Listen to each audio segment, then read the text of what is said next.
आइए कक्षा 9 में अध्याय 2 वास्तविक संख्याएं रियल नंबर्स के अंतर्गत प्रश्नावली 2.1 से हम आवर्त दशमलव को परिमेय संख्या p/q के रूप में कैसे बदलते हैं, इस पर आधारित कुछ प्रश्न देखते हैं। तो इस प्रश्नावली से है प्रश्न क्रमांक 10 का तीसरा। देखिए प्रश्न क्रमांक 10 का तीसरा प्रश्न तीसरा है 3.127 और 7 के ऊपर आवर्त है को p/q के रूप में लिखिए। इस प्रकार से ऐसे इस दशमलव संख्या को p/q के रूप में लिखना है। ध्यान दीजिए यहाँ पर केवल 7 के ऊपर आवर्त लगा है। तो शुरुआत करते हैं। लिख लीजिए हल। इस पूरे दशमलव संख्या को हम p/q के बराबर मान लेते हैं। तो माना कि p/q बराबर 3.127 इसके ऊपर आवर्त रहेगा। इसे हम ऐसे भी लिख सकते हैं p/q बराबर 3.12777 इस प्रकार से, क्योंकि आवर्त है। इसे समीकरण 1। जिस संख्या के ऊपर आवर्त का चिन्ह लगा हो उस संख्या की आवृत्ति बार बार होती है, पुनरावृत्ति बार बार होती है। इसलिए हम इसको ऐसे 7 लिखे डेस कर दिए, यानी अनंत तक 7 ही आएगा। अर्थात यह जो है अशांत आवर्ती दशमलव के रूप का है। समीकरण 1 हमने दिया नाम। ध्यान दीजिए समीकरण 1 में दशमलव के बाद 1 2 आया है और उसके बाद फिर 7 रिपीट हो रहा है बार बार। तो हम यहाँ पर दशमलव को यहाँ से यहाँ लाना चाहेंगे। तो इसके लिए 2 स्थान दशमलव दाहिनी तरफ जा रहा है। तो 2 शून्य वाली संख्या कौन सी है? 100। तो समीकरण 1 में हम 100 का गुणा करेंगे दोनों पक्ष में, बाएं पक्ष में भी दाएं पक्ष में भी। समीकरण 1 गुणित 100 समीकरण 1 गुणित 100 करने पर आइए देखते हैं। गुणा कीजिए। 100 गुणित p/q बराबर दशमलव को हम देखिए 100 से गुणा कर रहे हैं ना, तो 2 शून्य है तो दशमलव 2 स्थान दाईं तरफ खिसक जाएगा। तो 312.777 इस प्रकार से इसे हम समीकरण नंबर 2 नाम दे देंगे। ध्यान दीजिए समीकरण 2 बड़ा है समीकरण 1 से। क्या समीकरण 2 में से हम समीकरण 1 को घटा सकते हैं? क्या ऐसी स्थिति में हम हैं? आइए देखते हैं। दशमलव के बाद 7 आ रहा है और यहाँ दशमलव के बाद 1 आ रहा है। तो यहाँ पर अभी हम समीकरण 2 और समीकरण 1 को आपस में घटाने की स्थिति में नहीं है। दशमलव स्थान दोनों का समान होने पर ही हम समीकरण को आपस में घटा सकते हैं। तो दशमलव स्थान बराबर करने के लिए क्या करेंगे? अब इस समीकरण 1 में इस दशमलव को 3 स्थान अगर हम यहाँ ले आते हैं 1 2 3 अर्थात 1000 का गुणा करेंगे। 1 2 3 शून्य वाली संख्या 1000 का गुणा करेंगे तो दशमलव यहाँ से यहाँ आ जाएगा। फिर दोनों का अपूर्णांक 0.7 हो जाएगा। पुनः यहाँ लिख देंगे। पुनः समीकरण 1 गुणित 1000 करने पर तो यहाँ पर गुणा कीजिए। 1000 गुणित p/q बराबर इसमें 1000 का गुणा करेंगे तो दशमलव 3 स्थान खिसक करके आ जाएगा 3127.777 ये ऐसे दे। समीकरण नंबर 3। अब हम समीकरण 3 में से समीकरण 2 को घटाने की स्थिति में है। देखिए दशमलव स्थान है अपूर्णांक, इसका भी अपूर्णांक, दोनों समान है। अब समीकरण 3 ऋण समीकरण 2 से, तो समीकरण 3 यहाँ पर है 1000 P/Q बराबर 3127.77 ऐसे डेज कर लीजिए इस प्रकार से। और यहाँ पर है समीकरण 2 100 गुणित P/Q बराबर 312.77 ऐसे। समीकरण में हम घटाएंगे, ऊपर की राशि, ऊपर की संख्या में नीचे की संख्या घटाएंगे, चिन्ह ऋण आएगा ऐसे। 1000 में से 100 को घटाइए तो आ जाएगा 900 गुणित P/Q बराबर 7 में 2 को घटाइए तो आएगा 5, 2 में 1 घटाइए तो 1, ठीक है। और 1 में 3 नहीं घटेगा तो इधर से 1 इसको कैरी करके ले जाएंगे तो 11, तो 11 में से यहाँ पर 3 कितना जाएगा 8 और यहाँ बच जाएगा 2। देखिए दशमलव के बाद 7 है, 7 है, कैंसिल हो गया। इस प्रकार 2815 आया। अब हम इसको लिख सकते हैं P/Q बराबर 2815/900। अब इसको आप लोग ना कटा के देखिए कितना आता है। इसमें अगर ये सरलतम रूप में है तब तो यही आंसर लिख देंगे, अन्यथा इसको आप हल कीजिए। देखिए इकाई में 0 है, इकाई में 5 है। इसको आप देखिए 5 1 कम 5 4 और 0 40, 5 अट्ठे 40 और 5 9 0। इधर देखिए 5 पंचे 25, 28 से 25 गया 3 बचेगा 1 31, 5 छक्के 30, ठीक है। और ये फिर 5 तिया 15। इसे हम लिख देंगे P/Q बराबर 563/180। अब देखिए क्या ये सरलतम रूप में है कि आगे और हल कर सकते हैं। इसका हम बीजांक ले लेते हैं। देखिए 6 5 11, 11 और 3 14, 14 3 से विभाज्य नहीं, अर्थात अब ये और 3 से नहीं भाग जाएगा इसमें, तो अभी हम यहाँ लिख देंगे उत्तर। तो अब इस प्रकार हम कहने की स्थिति में है कि दशमलव संख्या 3.12 और 7 को P/Q के रूप में लिखने पर 563/180 प्राप्त होता है। आइए एक और सवाल देखते हैं, 10वें का चौथा नंबर। ये इसको मिटा दे रहे हैं।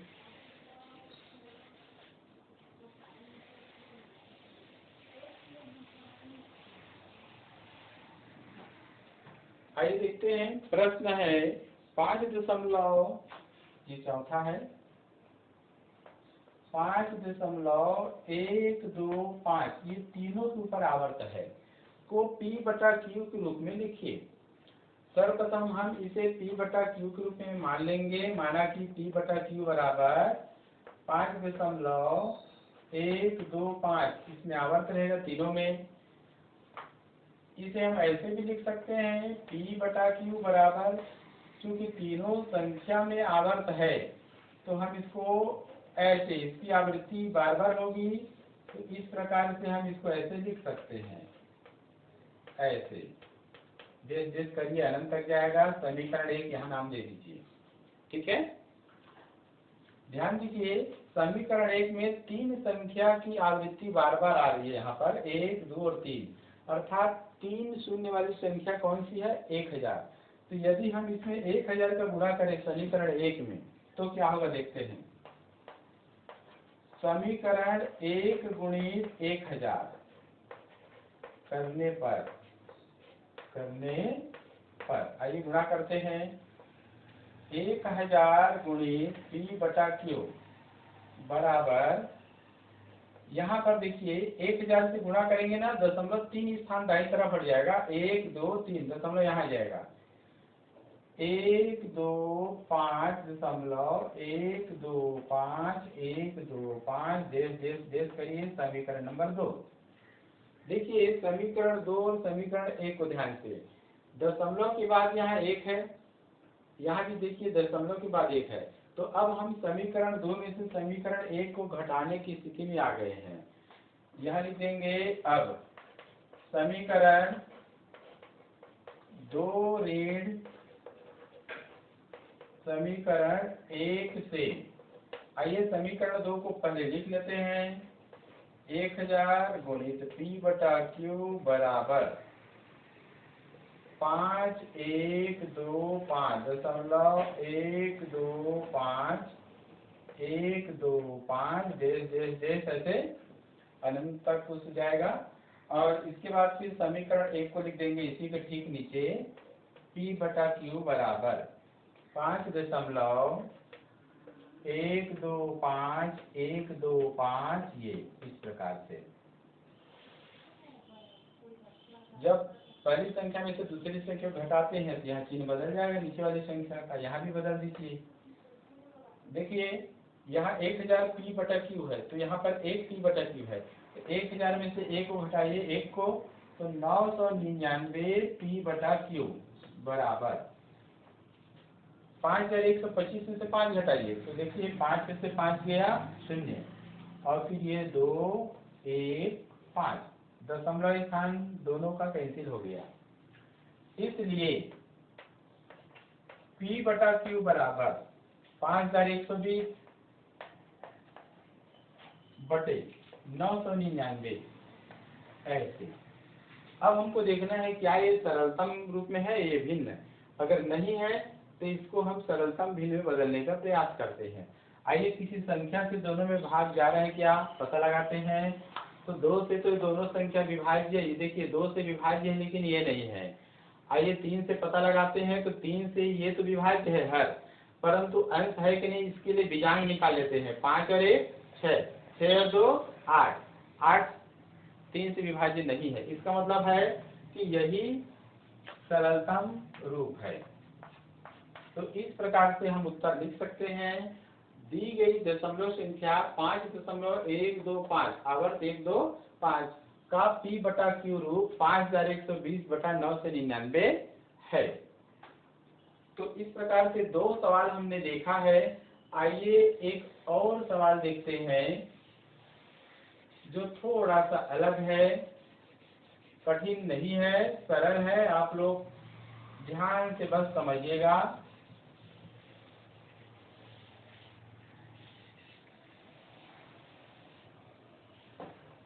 सवाल है 7.345 7.345, ध्यान दीजिए 3 4 5 6, यहाँ पर इन तीनों के ऊपर आवर्त है को P बटा Q के रूप में दर्शाइए, ऐसे दर्शाइए। आइए पूर्व की भांति इसे P बटा Q के रूप में मान लेते हैं। माना कि P बटा Q बराबर 7.3456 इसके ऊपर आवर्त है, ऐसे लिख सकते हैं। इसे हम और आगे इस प्रकार लिख दें, 3, देखिए 3 का आवर्त नहीं है इसमें, तो इसलिए 3 जो है इसकी पुनरावृत्ति नहीं होगी, लेकिन 4 5 6 4 5 6 इसकी पुनरावृत्ति होगी, तो ये समीकरण नंबर 1 हो गया।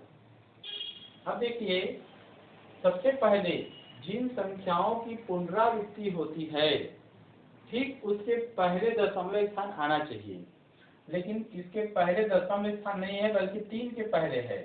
तो अगर दशमलव को यहाँ लाना है तो हमें एक शून्य वाली संख्या अर्थात 10 का इसमें गुणा करना होगा। समीकरण 1 गुणित 10 से, ऐसे गुणा कीजिए 10 गुणित P/Q बराबर दशमलव यहाँ जाएगा जी, तो 73.456 ऐसे। ये समीकरण नंबर 2 हो गया। आइए देखते हैं समीकरण 2 में से समीकरण 1 को हम घटा सकते हैं क्या? तो देखिए दशमलव के बाद 4 है, 4 5 6 की पुनरावृत्ति हो रही है, और यहाँ दशमलव के बाद 3 आ रहा है, 3 की पुनरावृत्ति नहीं है, उसके बाद फिर 4 5 6 आ रहा है। तो आइए पुनः समीकरण 1 में इस बार हम दशमलव को सीधा यहाँ ले आते हैं। 1 2 3 तो संख्या ये हुआ और एक ये, तो 4 शून्य वाली संख्या से गुणा करेंगे। पुनः समीकरण 1 गुणित 10,000 4 शून्य वाली संख्या करने पर गुणा कीजिए, तो 10,000 गुणित P/Q बराबर दशमलव सीधा यहाँ जाएगा, तो 73456.456 इस प्रकार से ये समीकरण 3। अब देखिए समीकरण 2 में दशमलव के बाद 4 5 6 की पुनरावृत्ति है, समीकरण 3 में दशमलव के बाद 4 5 6 की पुनरावृत्ति है। तो समीकरण 3 में समीकरण 2 को अब आसानी से हम घटा सकते हैं। अब समीकरण 3 ऋण समीकरण 2 से, आइए समीकरण 3 को पहले लिख दें। 10,000 P/Q बराबर है ये 7,000, ये है 7 3 4 5 6 73,456 दशमलव 456 ऐसे ये अनंतर चिन्ह हो जाएगा। समीकरण 2 है 73 दशमलव, देखिए समीकरण 2 लिख देते हैं 10 P/Q बराबर 73.456 ये देखिए ऐसे चिन्ह यहाँ पर बदल देंगे, ये ऋण चिन्ह हो गया ऐसे। इसको घटाइए तो ये हो जाएगा कितना 9,990 P/Q। देखिए दशमलव स्थान 4 5 6 कैंसिल हो गया। अब हम क्या करेंगे, इसमें घटाएंगे, 6 में से 3 गया 3, 5 में से 7 नहीं घटेगा तो 15, 15 में से 7 गया 8, और उसके बाद फिर ये हो जाएगा कितना 3, फिर 3 और ये 7। तो इस प्रकार हम देखते हैं कि हमें मिल गया संख्या 73,383 और ये है 9,990। तो इसलिए ये हो जाएगा P/Q बराबर 73,383/9,990। अब आप देखिए ये किसी संख्या से विभाज्य है क्या? तो संभवतः यह 3 से विभाजित है, तो 3 से विभाजित है ही।